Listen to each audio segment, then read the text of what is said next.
Ketuhanan, kata ketuhanan, dibentuk dari kata dasar Tuhan dengan imbuhan kean. Jika pemaknaannya mengacu seperti pada kata kemanusiaan, maka imbuhan kean menjadikan kata kemanusiaan memiliki makna sebagai sifat-sifat dari manusia. Dan kata ketuhanan, bermakna sebagai sifat-sifat Tuhan. Sifat-sifat, pencipta alam. Sila pertama Pancasila, bunyinya adalah, ketuhanan yang Maha Esa. Ini berarti sifat-sifat Tuhanlah yang kita dambakan, yang kita upayakan agar hadir. Kita mengupayakan ketuhanan, bukan berarti lantas kita mau menjadi Tuhan, tetapi kita mengupayakan hadirnya nilai-nilai yang kita tangkap dari sifat-sifat Tuhan, dalam kapasitas kita sebagai manusia. Jika ketuhanan adalah arah yang harus kita tuju, maka kita harus kenali dulu, seperti apakah ketuhanan itu. Bagaimana caranya kita bisa mengetahui ketuhanan? Ketuhanan memiliki ciri-ciri atau karakteristiknya tersendiri. Ada dua cara yang bisa dilakukan dalam upaya kita mengenali ketuhanan.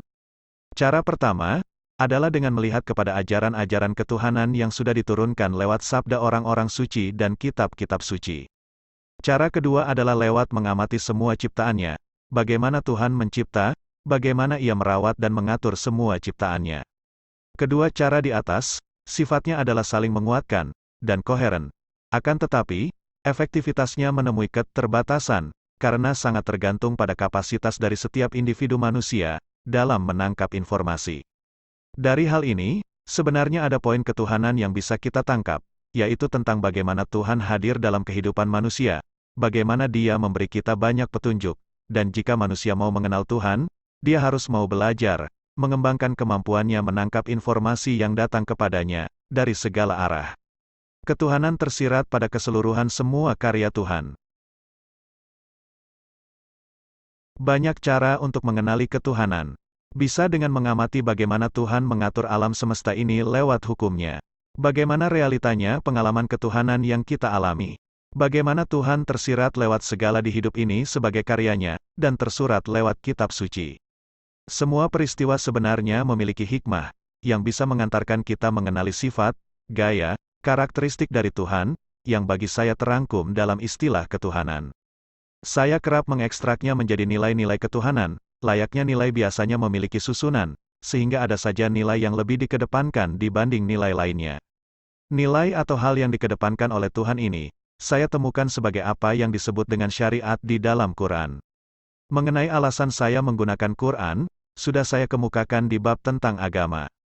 Dan tentang pembahasan mengenai syariat manusia, ada di bab tentang syariat Islam, link tercantum di deskripsi. Nilai ketuhanan yang saya amati menempati syariat tertinggi, alias yang paling dikedepankan oleh Tuhan adalah cinta kasih, kemudian universalitas, dan kebersamaan. Pertama, cinta kasih artinya menghendaki kebaikan dalam sukacita. Saya menangkap ini dari bagaimana Tuhan merancang cara kerja hati dan akal manusia yang condong nyaman dengan surga. Ini sejalan dengan fungsi dari hati dan akal itu sendiri, yaitu untuk mengarahkan manusia ke arah yang Tuhan kehendaki. Arah tersebut merupakan arah yang menyenangkan. Ini sudah merupakan bukti bahwa Tuhan mengutamakan cinta kasih. Transaksi yang menguntungkan juga dikatakan dalam Quran, hanyalah transaksi kita dengan Tuhan, begitu juga dengan bagaimana Tuhan mengampuni dosa manusia. Kedua, universal artinya Tuhan memberi kesempatan yang sama pada semua ciptaannya tanpa membeda-bedakan. Sebagai contoh, hukum Tuhan berlaku bagi semua manusia, dari lahir sampai mati. Begitu juga petunjuk Tuhan dan kasih Tuhan, semua manusia diberi perlakuan yang sama. Ketiga, kebersamaan, artinya Tuhan tidak menghendaki perpecahan. Dilihat dari bagaimana Tuhan mengajarkan kita agar jangan sombong, jangan dengki, karena kita ini sesungguhnya sama. Dilihat juga dari bagaimana Tuhan meninggikan derajat, ketika kita melakukan sesuatu bersama-sama, dibandingkan jika kita melakukannya sendirian. Ini artinya Tuhan mensyariatkan kebersamaan. Untuk contoh lainnya mengenai nilai ketuhanan, pemirsa bisa berbagi di kolom komentar. Cara kerja alami dari segala sesuatu di alam ini, adalah aplikasi dari nilai ketuhanan itu sendiri, dan inilah hal yang kita tuju dalam berbangsa di Indonesia, dan dalam hidup ini.